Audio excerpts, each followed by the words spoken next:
warahmatullahi wabarakatuh, and hello everyone. Welcome to another episode of Future Millennials Podcast. I'm Anis, your host for today. And for those who are wondering, or this is your first time watching, this podcast is a platform for future millennials to gain inspiration in finding solutions in today's world. You can watch our podcast on our social media, on YouTube at IUMFM, and do follow us on our social media on Instagram at IUM_FM and on TikTok at IUM.FM. And today is a little bit different from other episodes because we are delighted to have a collaboration with IUM Gombak Peers. So what is IUM Gombak Peers? It is a club under the purview of Counseling and Career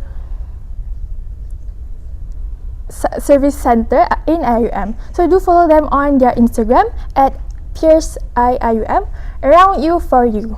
So, and with that, we're also thrilled to have with us someone who brings a lot of inspirations and experience in the clinical and counseling area. Welcome, Ms. Izzat, to Future Millennials. Thank you for joining us. How are you? I'm good, alhamdulillah. How do you feel about coming back here? It feels great because I think this university is where I am bred, and to come back here, to be here again, I think I'm really happy. Yeah, glad to know that because when we come back to a place where we create a lot of memories and experience, right, it must be good. So for your information, Ms. Izzat binti Zaid is a registered clinical psychologist, job coach, and a passionate advocate for mental health and neurodiversity. She is also an alumni of International Islamic University Malaysia and holds both a master's degree in clinical psychology and a bachelor's degree in psychology. With over 3 years of experience, she specialized in trauma-informed care and tailored intervention, particularly for individuals with adult ADHD. And she is also a managing director for Minda Inclusive. For information, Minda Inclusive is a startup company and providing screening, evaluation, psychotherapy intervention services to the neurodivergent population in Malaysia, as well as other diagnoses of mental disorders. So Ms. Izzat is also a vice president of the Malaysian Adult ADHD Society. She has been instrumental in advancing mental health awareness and support across Malaysia. Ms. Izzat is also a certified trainer and dynamic speaker who has collaborated with renowned organizations like Petronas and University Malaya to deliver impactful mental health programs. And as for today, she joined us to share her expertise on empowering mental health supports, offering valuable insight into how we can build a more inclusive and understanding society. So please join me in giving a warm welcome to Ms. Izzat binti Zaid. So for our viewers, especially those who are eager in learning more about mental health, this episode is packed with a valuable insight about mental health support with the topic of empowering mental health support. So I hope you guys are as excited as I am. So without further ado, let us start our discussion with the first questions. So about today's topic, empowering mental health support. When we talk about mental health, people always say about maybe the problems, the issues that are happening, but people forget about the support that we should give to those people who are struggling with mental health. So in your opinion, how can we define empowering mental health support, and what role does it play in individual and community well-being, and is it important for someone to have support? Okay, there's 3 questions in one. One question. So which one would you like me to answer first? Let's go one by one. Defining the mental health support. I think what I believe, if we're talking about empowering, we are talking about helping or giving resources so that people could take action on their own. Like when we feel empowered, right? Or a kid, let's say a kid feeling empowered, they have that sense of hey, I can do this on my own. As simple as I would have you all imagine, if, for example, the kid wants to take water on his own, we teach the kid how to do it, and then the kid could do that, right? So that's empowerment. okay, allowing someone to take action and solve their own problem.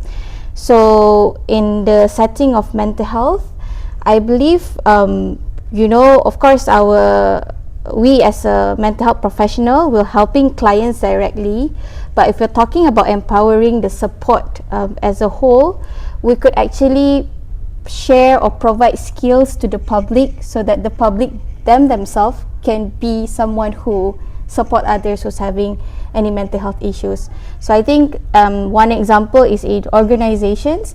Right now we have a lot of organizations, mental health organizations that offers mental health first aid. If you ever heard of have you ever heard of mental health first aid? So it's like first aid, if we are skilled or we are trained to provide help to someone that we see is having any medical issues, but that's first aid, like physical first aid, right? Of doing CPR and stuff like that before the actual help arrive. So mental health first aid works similar, meaning if you see someone having an anxiety, a very strong anxiety response, having a panic attack, or someone you might see the changes, someone might be feeling you see that this person might feel depressed. So as a friend, as a family member, you know how to help this person, and if the case is more severe, then you know where to resource this person. So I think that's, if you talk about the word empowering mental support, is actually making more and more people having knowledge how to help someone who's struggling with mental health issues. Okay, I see. So you talk about mental health first aid, right? So of course you will meet a lot of people in your work, but do you ever experience meeting someone like who have like, and you do the mental health first aid outside your work? Outside of work, I think on a general basis with friends, with family members, I don't do therapy with them. I would just see and how I can help them, even as simple as listening, like, oh, if you need anyone to listen, then I'll be here. If you need to express your emotion, then you can just do that. I'll just sit beside you and allow you. If you feel anxious, I'll help you to, let's take some deep breath, do simple things like that to actually help them cope or feel better. So like you said, I can conclude that it is good to have like a support from someone, right? Like having a support so that you can keep going. Yes. I always tell my client this, in life we need 2 types of vitamin C. So maybe I can throw the question to the audience. Okay, you can type in the comment, what's the first vitamin C that we need, or anyone wants to answer. What's the first vitamin C that we need to be healthy?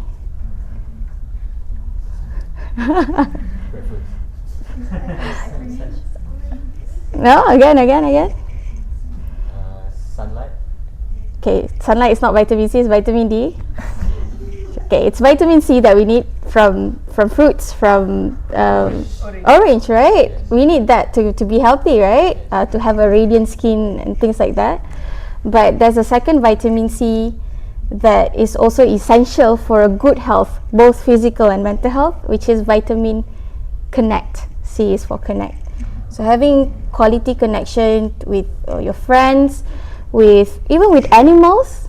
That's why during COVID, a lot of people who have pets, they could cope better during that time, that difficult time. With Allah, having a good connection, it serves as a protective factor from us having, when we face challenges, we may have more protective factors that protect us from developing mental illness. So these 2 vitamins is very important. So ask yourself, do you take these 2 vitamins every day? Only one. Only one. So if it's only one, think about how do you add another vitamin to your daily intake as well. So vitamin C from food and vitamin Connect is very important. Yeah.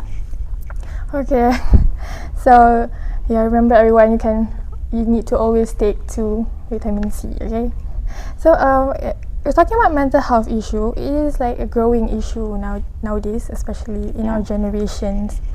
And of course, we can actually find a lot of information about mental health on social media. But there are some people out there who actually don't give their concern on mental health as much as some people. So maybe when they label someone who is struggling with mental health as weak or being an attention seeker, so how do we actually overcome this from keep on happening these days? Come again, the question is, it's a very long question, so make it short for me. How do we overcome people who like keep on judging people who have mental health? So you're talking about stigma. Yes. Okay, so it's a very long introduction. I'm like trying to catch it. Okay. So I think stigma exists just anywhere around the world. And I think with mental health, maybe the first stigma that I want to address is like the word mental health itself. For some people, it could be scary. Like you hear mental health, you're like, oh, I'm staying away from this topic. I'm not going to talk about mental health. Or I hear people say like, oh no, I have mental health. And I'm like, everyone does have mental health. It's just like physical health. It's health. It's either our mental health is in a good condition or it's not doing well. So I think that's the very first misconception, that people thought mental health is actually a bad thing, but it's what everybody has, and everybody has to take care of our own mental health. We're responsible, just like we're responsible for our physical health. So that's the first thing. Don't be scared of the word mental health. It's something we all do have. But yeah, looking at how people view those struggling with mental health issues as something bad, I think battling the stigma has to come first with awareness and education, normalizing that people may struggle at one point of their life. As human, I think even as a Muslim, it's promised upon us that we will be tested. So that's something that I personally believe, like, you know, losing family member at one point of our life, or experiencing failure, or something that we don't expect, we get into accidents, and those can really affect our own mental health. Yeah, I agree that education and awareness is really important, especially with this mental health topic. So you mentioned like, okay, when people are normalized with this mental health thing, so they are willing to help people. But sometimes people don't know how to actually, like, maybe not, they cannot contribute to their friends with maybe action, but they want to comfort them or give some words of affirmations to them, but maybe sometimes they don't know what words can hurt them or what words cannot hurt them. So do you think you can give like maybe 3 like words of affirmations that is good for us to give to our friends who are struggling with mental health? Okay, maybe I can give a scenario to you, Anis. If you're feeling sad, what would you want people to tell you? Oh, you have one. Okay. Yes. For me, I want food. You what? Not tell people that, like, maybe like I nak belanja you makan. Oh, let me treat you something nice. That would make temporarily happy lah. Okay.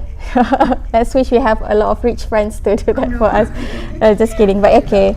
I just want to have something comfort. Okay. Anis, what would you want to hear people say to you? I would want them to maybe say that it's okay, like you can take a rest, or like don't be sad, but your feeling is valid, so Yeah. it's fine. Okay, that's one. We got one already. Anyone else? Maybe let's hear. I'll hear from you, and I'll tell the camera. What else do you want to? What do you want people to say to you if you're struggling or if you're having problem? It's okay. It's okay to. Okay, it's okay to feel that way. Yeah. So we have 2. Another one. Last one. Huh? You can do this. Yeah, you can do this. You can get through this. I believe in you. But yeah, so those are words that can be helpful. But I think I would highlight one thing for us as a listener. What we can do is to just validate their experience. Validating means whatever that they experience is true to them. It may not make sense to us. Like for us, maybe we think like, this is a small problem, I can definitely handle this. But for this person is struggling at that point. So we may not be able to be in their shoes, but some words that can help is like, I understand, or I can see that you're going through a difficult time and I'm here. Is there anything that I can do to help? I would do that because I don't know what, I can't read their mind. I don't know what they want. And usually I will just ask them, anything that I can do for you. So sometimes they will just answer, just stay here, just sit here with me, or can we go out somewhere where I can just distress myself? Is it okay to just take a walk somewhere? And I'm like, okay, sure. I have time at this hour. Let's just go and take a walk. So I would usually ask them, what can I do for you? How can I help you? So let them be the one telling me, like how. Yeah. I understand. So as we know, every challenge exists in the world, especially if we encounter issues like mental health. So what do you think are the biggest barriers to access mental health support in Malaysia, and how can they be addressed? Okay, accessing support. I think number one, the biggest of all that I can look into is self-stigma. It's not stigma from others, but stigma within ourselves, in which we may belittle our problem, telling ourselves like, I think I can still hold on, or I think I shouldn't feel this way. I should just suck it up and continue, even though you're already losing sleep, you're already crying every day, but you just think like, okay, I'm just going to get through this on my own. I need to be strong. I need to wake up, force myself. So, and having thoughts that if I go and seek help, it means I'm actually weak. So the stigma comes from within, not from other people. No one tells you like that, but it's you who think that way. So the barrier comes from that self-stigma, actually, in which I think is very common to hear from my clients.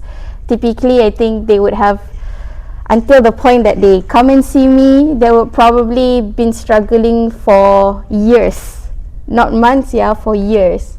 When I ask them, how long have you feel this way? Oh, since last year. Oh, since 3 years ago. That's a long time struggling, until maybe to a point that they couldn't cope anymore. Not couldn't cope, it's really affecting too much, then only they come to seek help. But if, say for example, the reality is when you're already at a severe level, and at that time you were asking for help from the mental health professional, the reality in Malaysia is that we don't have enough resources to meet everyone's demand. For example, if you go to the government, you may have to wait for 3 months, 5 months, sometimes 6 months before you get an appointment. And imagine you're already at the peak of the, like your thread. If you're hanging by a thread, it's like almost snapping, then only you go and seek help, and that would be even more difficult, because I can't do this anymore and I really need someone, but then I have to wait for a long time, and sometimes even waiting list can be up to a year. So before that happen, before the rope is almost snapping, you can actually reach out help earlier. So if you need time to wait, at least you have already seeken support from your friend, from your family, for example, while waiting to see a professional. So when it's time to see a professional, you're in a state where probably you're still struggling, but you're not at the end of at the severe level lah. So I think break that. Our first thing is breaking our own stigma lah. If we do need help, it doesn't have to be with a counselor, psychologist like me, or a psychiatrist. It could be as simple as going to the lecturer to ask for some help, going to someone you feel is wiser and could really give you good advice, who you really trust. So just go and seek out help from people who know can help you. And then if you decided to meet a mental professional, you can do that at any time. Yeah, I think I can relate with that because I used to be hard on myself. I mean, not the level and loving myself enough. But I think recently I've been trying to love myself more.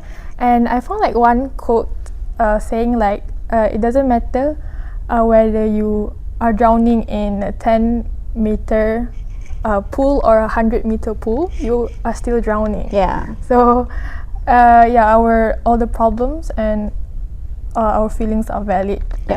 Yep. So another question. So because you're a psychologist and meet various people and problems, how do you adapt your mental health intervention for clients from diverse cultural and socio-economic backgrounds? Okay, that's a good question. The mindset that I always keep within me as I meet my client is that I'm here to understand my client.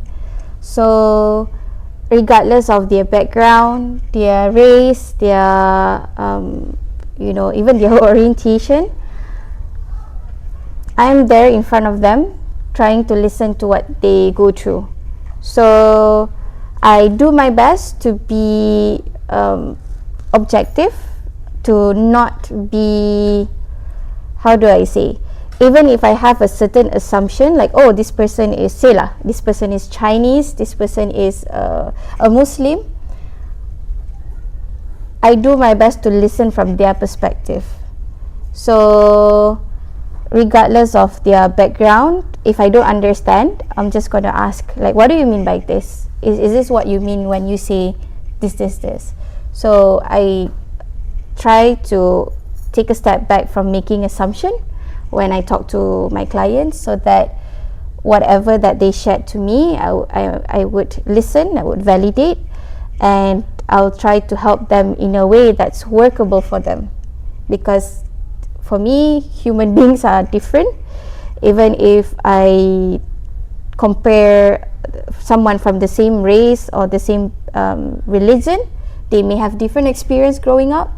So we don't know about that. So our role is just to be there, be present, listen to them, and see how we can help them. Even I recognize my limit lah. If I feel like, oh, your issue is not something that I am expert in, I'll refer you to someone I know who can help you better. So it's not everyone that I'm able to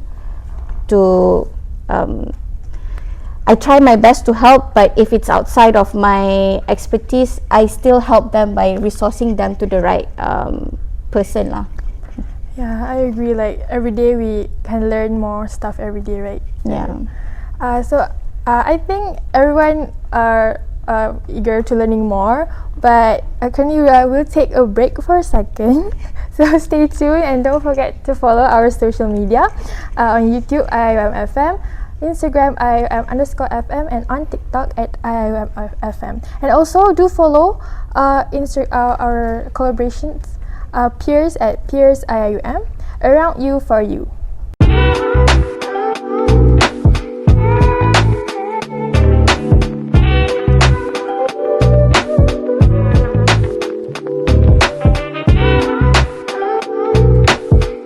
Assalamualaikum warahmatullahi wabarakatuh. We are back in Future Millennial Podcast.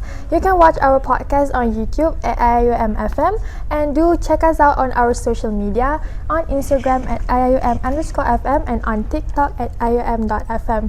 And do follow follow Instagram peers at peersium. Around you for you. So before the break, we already talked about a lot of things regarding our topic today. So I will continue because I read a lot. I read in the beginning about your experience in many different places. So based on your corporate training experience, can you give us 3 actionable steps organization can take to create a mentally healthy workplace, even for students in university? Okay, wait, I wrote this down. Let me see. Let me just see. Okay, so to create a, what do you call that? Sustainable mental health supportive environment, is it? I'll just put it into an acronym that I built myself, LEA, Chewa, LEA. So I think talking about any form of mental health issues, or even things that I always talk about, neurodiversity, the differences in the way brain works. If you want to make it a mental health friendly, supportive environment, the first is L is listen. Listen kan. Dia dah nak nyanyi dah ni. Listen, meaning without making assumption. If you really want to know what's going on, have a conversation with that person. You know, if the person is saying to you, I'm not doing okay, I'm struggling, sit with that person and learn what's going on. You know, tell me what's going on. Be open to listening. And when I say listen, it's not listen to advice, it's not listen to reply, it's listening to understand. Because sometimes we listen, but we're like, oh, okay, you have this problem, then let's do this. Oh, okay, you have this, then you need to do this. You need to try this. So put that away. Just focus on listening to understand what this person is going through. Number 2 is to educate. Educate meaning the more that people are aware about mental health, about support, then, like I said, people know then what to do, or even who to resource that person to. Say, for example, I know like, oh, you're feeling really sad, Anis, you cannot sleep, you lose your appetite, it sounds like feels like I'm hearing maybe you have symptoms of depression. Maybe I can bring you to the counselor and we go together and see how the counselor or psychologist can help. Do you want me to accompany you? So yeah, listen, and then being educated about mental health issues allows you to actually grab some understanding, like, hey, this might be going on. So and the last one that I would like to highlight is accommodate. Accommodate is giving some help, some form of changes for people who may struggle. Say, for example, if a person, let me talk from the perspective of neurodivergent. If a person has ADHD and you understand that, oh, for ADHD, this is what this person go through and struggle, and this person has problems meeting deadline. So as lecturers or as friend, you may be doing some extra steps to help this student, such as reminding this student that, hey, deadline is coming soon, the due date is coming soon, I'm reminding you. Or if the person is really struggling and couldn't meet that deadline, maybe as a lecturer, you can be open to like, okay, I'm going to give you some extension because probably of something that you may struggle. Or a person with autism who may have sensory issues and can feel overwhelmed in situations that have a lot of noises, right? So you can maybe, if the person need help in terms of sitting in exam in a quiet environment so that the person can focus, then you actually be more aware, like, okay, this student is autistic, and we may need to consciously know where to sit this person in a exam hall. As simple as that. So this accommodation could help people to be more, how do I say, to have more support And say with anxiety, with other mental health issues, if a student needs to go to the doctor, if a student needs to meet with a counselor, then having that flexibility, oh, it's okay, you may come to my office later, say like lecturer, you may come to my office later to catch up, but then you can take a go to the doctor and seek treatment there. So those accommodation could help as well to allow this person to thrive lah. Okay, so from what you said, so we need to listen, educate, and accommodate. Yeah. So I'll put that in mind so I can help other. Yeah, even as friend, right? If your friend is struggling, like, oh, it's okay, maybe if it's hard for you to do it on your own, maybe I can accompany you and we do the assignment together rather than doing it on our own. So that's also accommodating actually. Okay, so like from the educate, right? So people can give a lot of awareness about mental health, and we can learn more about mental health. But I don't know, but is it possible if if the person themselves don't want, maybe they don't reach out for help, so they don't do anything to reach out for help, but can we still like help them? Like, we can. I believe if a person, it's typical to see, for example, if a person has depression, they will start isolating themselves. You see, they will say a lot of no's. It's okay, I don't think I'm joining today. It's okay, you guys go ahead lah, I'm just gonna be in my room. Probably there are some changes in their behavior we can see. If we are willing to help and we can help, just go and reach out to them to help. Maybe that itself, being with them, like I said, listening to them, right, can be something that is already supportive. But if you know, like, they need a professional intervention, but then they're the one themselves that do not want to get that, you can try to persuade, you can try to educate as well. You know, I know a person who can help, I know this person who has experience, or connect them with another person who share the same experience. That's why I say normalize.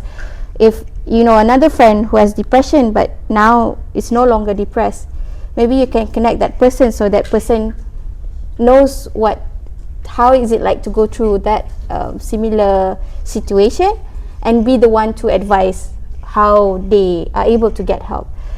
But in the end, as a therapist myself, I always remind myself the hardest client for me is not client with a severe mental illness, or who has who hears things, who has psychosis, who people might think they are scary. The hardest client is those who are not willing to change. They may come to session, but they themselves do not want to change. So with this client, it's very challenging to work with. I can try my best, but at the end of the day, if they are not ready or they're not willing to change, I'll tell them it's okay. I can see that you're not ready.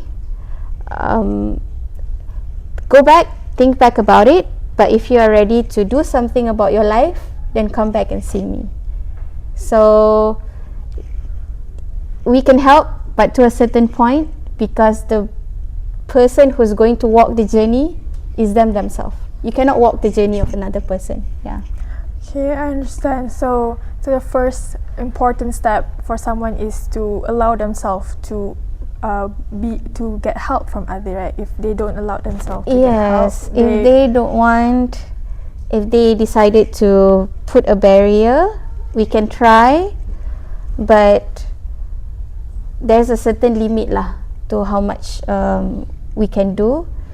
But I would advise, I would tell myself, I'm gonna do my best, I'm gonna do as much as I could to help. But at the end of the day, it's the person's decision to whether or not to help themselves. It's like this: if a person is drowning, we can throw like a life, you know what you call that, buoyant.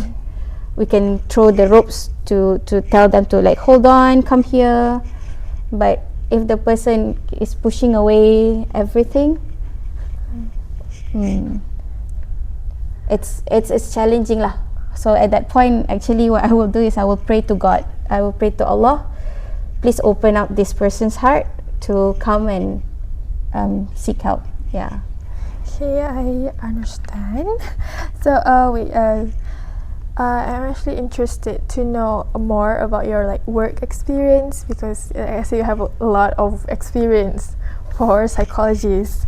So, so as a prominent mental health advocate, what have been your most rewarding and most challenging moments in your career? Rewarding, huh? Well, interesting question. I think there's a lot of part. Being a clinical psychologist, I think is a passion that I have, and it's rewarding in a sense that I am able to see changes in people. You know, you may not see big changes, but words like this from my clients, for example, I have clients coming to me, and in the very initial session, the client tell me that she feel very numb. She couldn't feel much emotion, and it's affecting her relationship. So we work on that, and maybe at the 4th or 5th session, this client comes and said, "Oh, I'm feeling angry now. I'm starting to cry now." So for some people, it may seem as like, oh, you know, it's a negative thing. You're feeling angry, you're feeling sad, you're crying. But to me, I'm like, oh, that's beautiful, because you started to feel emotions again. And I would educate them that emotion tells us something. It's good that you're feeling this emotion. It drives you to take a certain action with what emotion that you feel, and it allows you to start learning how to manage or regulate your emotion. Or as simple as I've been treating. I have not been treating. I wouldn't use the word treating. I've been helping students as well in IUM, and one simple thing that I help is the student came to me feeling stressed because she doesn't know how to say no. She's always helping others to the point that she felt really, really tired. So we work on that. We work on boundary. We work on assertiveness, a skill, how to say no. And she just came in the session and said, "Wow, I said no to my roommate, and I get the weekend off to rest." And she was so happy about it. And I'm like, okay, that's a progress. So simple things like this really made me feel satisfied, and I'm just happy that I could be there to help them. And even now, right now, I'm working with a lot of neurodivergent, and I read, my approach is, rather than asking the person to change or to adapt, I would ask them to know how to self-advocate, meaning how do they tell their needs to other people as well. So with one autistic client that I have, he did struggle with communication, but then what we do is I ask this client to tell others what he would, what could help him. For example, hey, I can be very hyper focused on topic, can go very into detail, and then the conversation becomes centered around me. So if I do that, tell me so that I can get back engaged to the conversation. So I told him, like, why not you understand yourself and you let others know that you could be this and this is how they can help. So when he does that, the next session he came back to me and he said, "You know what, I had a really great conversation this morning." He said, I was telling this person that I'm autistic and this is something that I can struggle a bit, and asking the person to ground me to the conversation. And the conversation worked well. I'm not conscious about what I need to say. I'm not always thinking about the right thing to say to people. I can just be myself, speak about my opinion, and it's a great conversation. He said that. So these are the simple things that I do, and I feel very happy to see those changes, the quality of life improve with the clients that I've been helping. So yeah, that would be the good part. The challenging part, of course, certain things could be, sometimes I wish I could help everyone, but unfortunately, I think me myself as a human being, I also have limited knowledge. I also have limited time. So not being able to help people who reach out to me, sometimes it breaks my heart lah. But typically I will just tell them, oh hey, we have free counseling here, we have free resources here, we have resources elsewhere that you can try. So you can go there as well to seek help. So I think I do my best lah to be helpful. Okay. Alright, so that's actually inspiring. I'm touched to hear that, because I think I also want to help someone at least. So I think the small thing actually matters the most, right? Yeah. Like all the small things. Yeah, we don't have to be big, grand, or like we don't have to be grand to help people. Like, it can be as simple as being there, listening, validating. Yeah, and then sometimes I wouldn't say a word in the session. I'm like, hey, how are you? And the person start talking in the whole hour, and at the end I just ask, how do you feel now? I feel better that someone is listening to me. So people say like, oh, senang lah jadi therapist. People pay you you bayar Elio je. I'm like, no. There's a skill that we have to be able to listen, to ask questions. So those are also specific skills therapists need to have lah. But yeah, it could be as simple as that, allowing that person a safe space to just be themselves. So yeah, I think as a student also, we should also always like see the good in small things instead of waiting for big things to happen, right? So thank you, Miss. So as we all know, today we are collaborating with Pierce Gomba. So we will have a special tributes for what happened in this week. So we will take a short break.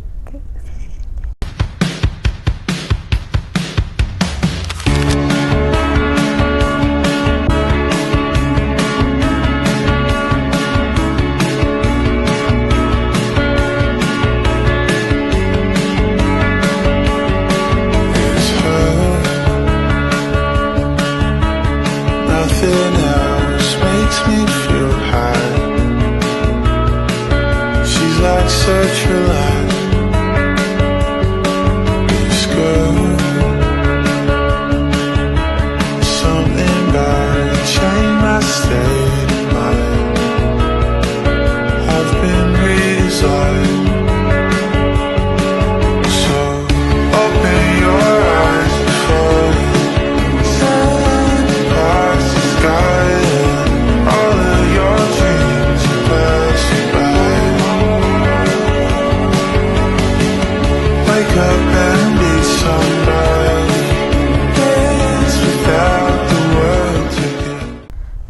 Hello again, everyone. We're back, and now we're on the Q&A session. So it is open to all the audience. Maybe you can ask maybe a few questions, 2 or 3 questions.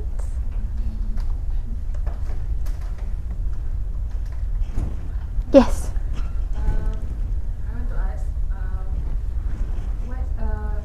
what is the most mental health or disease that among university students face? Oh, university. I don't have the data. I don't have the statistics, but I could say generally, worldwide, anxiety and depression disorders is among the highest that among all the other disorders. Yeah, anxiety disorder and depressive disorder is the top of the list lah. And I see that common in students as well. Did I answer the question? So Yeah. the next question. So people nowadays want to know what is ADHD. So Mm. can you tell us about ADHD rates? Okay, ADHD. I've received this question hundreds of times, but I think it's not easy to answer. But let me do my best. Okay, so we can see it from different perspective lah. If we look at the words of attention deficit hyperactivity disorder, so that's the medical term for ADHD, but it's actually a term that is referring to someone who has a very different way of thinking. So you have a certain set of traits that comes with people with ADHD, and the traits could be both negative and positive. Like say for example, if you talk about, you hear a lot of people say like, oh, people with ADHD cannot focus, and that's something related to distractibility, easily distracted.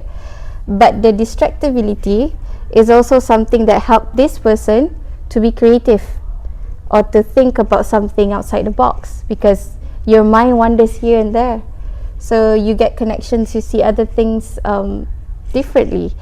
Or you talk about hyperactivity, which sounds quite like a negative connotation, but at the same time that hyperactivity also means this person is having high level of energy.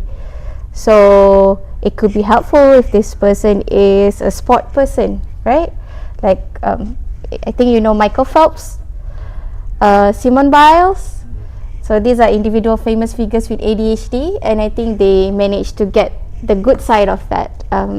They're the traits that they have. So it's the way the mind works is different. That probably when you put them in a place that requires structure, that require you to sit down with high level of energy, with the distractibility, and they are needing to do something like how others do, it may cause a problem in their life lah. So you can see people like, oh, this person doesn't pay attention, this person talks a lot, this person doesn't listen to others, or it's being forgetful. So you hear a lot of negative being associated, but there's also something positive with the same way of thinking, the same way of the mind working. So I am a person with ADHD, and I think I used to see myself that way, like, hey, I'm lacking here, I cannot do this, I cannot do that, I'm easily distracted, I cannot focus, blah blah blah blah. But then I learned to work around with my brain and see where the same traits become a strength. So actually I do talk a lot, which in class is disruptive. People I get told like, cakap, siapa tu, cerita apa tu, menyimbang apa tu. Even in high school, my teacher was like, I remember my teacher, because I talked too much at the back, she was like, janda-janda kat belakang tu cakap apa tu, menyimbang apa tu. So I remember that very clearly. But say for example now that I know I talk a lot, I know I have a lot of I love doing that. So when I was in my job as a trainer, I need to talk, and I love it, and people love it that I can talk. People would like, Izzat, go. If at my workplace, I remember I was asked a lot of time to be the MC, and I'm like, okay, give me. I don't mind talking, I don't mind.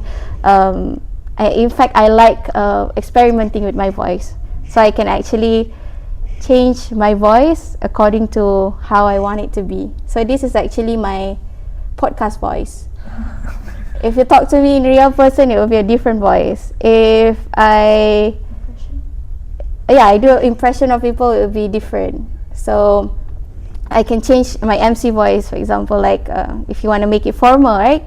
Mengumumkan ketibaan yang dipertua. So I like playing around with that. So I think I see that as my strength. So yeah, in explaining that, ADHD is a different way of thinking that could be a problem, but it could also be a strength or an advantage if you know where, if you're in the right place that values this different way of thinking.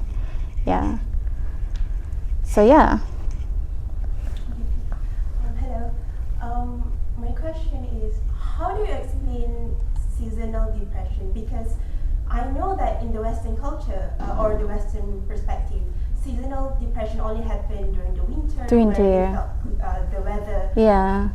somehow make them feel sad. Yeah. But there's also in situation, typically in Malaysia, since we don't actually have winter weather, but from my perspective, how do you explain a situation where these people only have depression when, or only on that moment, or only on that period of time? For example, this person get very sad, very depressed, very anxious, but as soon as this season end, they felt normal again. So what is this? So Okay. how do you cope? How do you do it? What is this? To be honest, if you ask me, I've never had any clients like that, so I really couldn't tell if I know seasonal affective disorder. It happens in Western country because of the surrounding, the weather could be gloomy, could be dark. You may meet less people during that season, but I have never encountered in my experience someone who has that in Malaysia. So I'm really not able to tell like if or to explain why that happened. Perhaps when I do meet, I'm the one who will be curious, like, okay, tell me more. But if you ask me my take on diagnosis, this is something that I always remind myself. Diagnosis is there to help explain what's going on, but essentially I see human being as, them how do I say this? A diagnosis helps to understand, but I hold on to it lightly. Rather than saying like, oh, you have depression, this is your disorder, this is what I'm going to diagnose you, I see more of, okay, this is what you're going through, but let's try to understand what's going on and what are the things that we can do together so that you're able to manage, you're able to work your way around it, you're able to find solutions to your problem. So regardless of it's a major depressive, if the depression is seasonal, if depression or the depressive symptoms is just 1 week, that it's not enough to say that it's a major depressive disorder, I'm still going to help you anyway. So that would be more of my perspective lah. But other therapists or other mental health professionals may have a different opinion. This is where I stand lah. If there's a need for diagnosis, for example, there's a need for you to take medication, or you need to be able to tell your employer that you need certain accommodation because of your condition, then let's maybe the diagnosis serve a purpose lah. But if not, I focus more on what I can do to help you with what you are experiencing. Yeah. Yes. Nak? Boleh, Sarap boleh. Bahasa Cina boleh? 可以可以，你要问我 OK. Tadi sister cakap tak semua orang senang nak jumpa doktor. Psikologis kadang sampai 6 bulan. Tapi kita ada macam nak jumpa lecturer ataupun orang yang lebih wiser dari kita. So macam mana kita nak approach orang? Sebab dia mungkin bukan dari background mental health ke, tapi kita nak approach. How do we approach them? How do we approach? Those kind of people. Meaning macam mana? Bukan psychiatrist ke, bukan Okay, yeah. How do we approach? I'm trying to understand the question. to ask for help. I think just ask.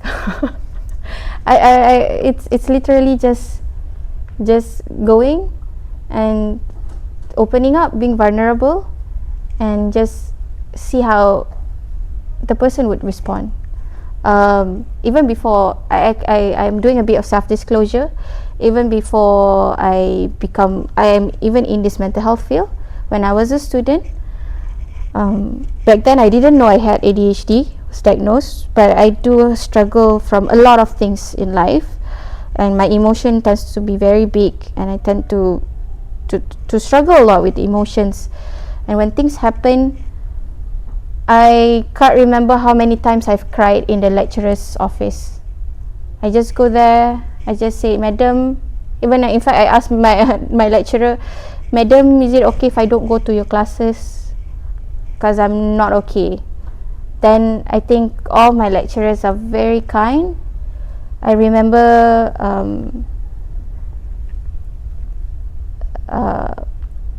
there's one lecturer, she passed away, Al-Fatihah lah.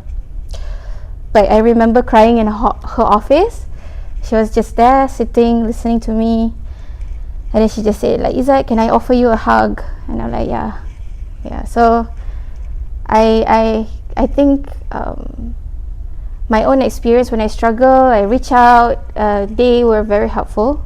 Even one lecturer, when I told her I don't want to go to your class, I don't want to go to any class, I don't want to do anything, and she just said, okay, come to class. But whenever she see me, I think she changes the whole subject. We're supposed to learn this topic A. It's a sports psychology class, but she changes the syllabus. She decided to, instead of teaching A, it's the next syllabus. She bring it forward, and the syllabus talks about managing stress. And I was thinking that the lecturer did that on purpose to help me. So she wasn't really helping me directly, but she was helping me in that sense. And sometimes whenever I was just wandering off in class, she would just, while talking to the rest of the class, she came to me and she would just rub my back. So, okay class, when we are stressed, so she was talking, but I know she was trying to help me come back and focus.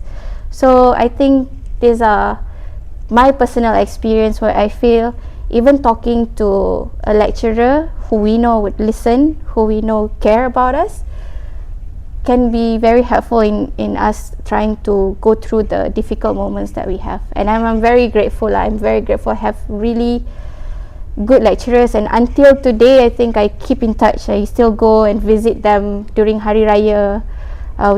We talk, we stay in touch in Facebook. So my generation, we use Facebook together with the lecturer, so we still stay in touch until today.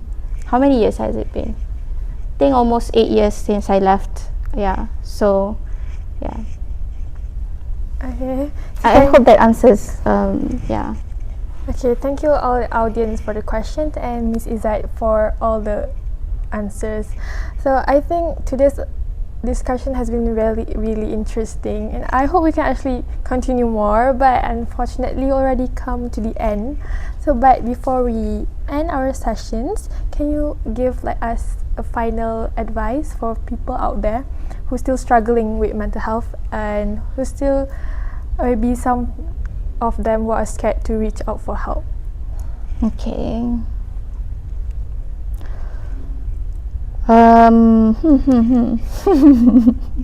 It's scary. I think if you do struggle, number one, I think just acknowledge that you're struggling. Itu je dulu. Acknowledge that I am struggling, I'm not okay. Then from there on, I think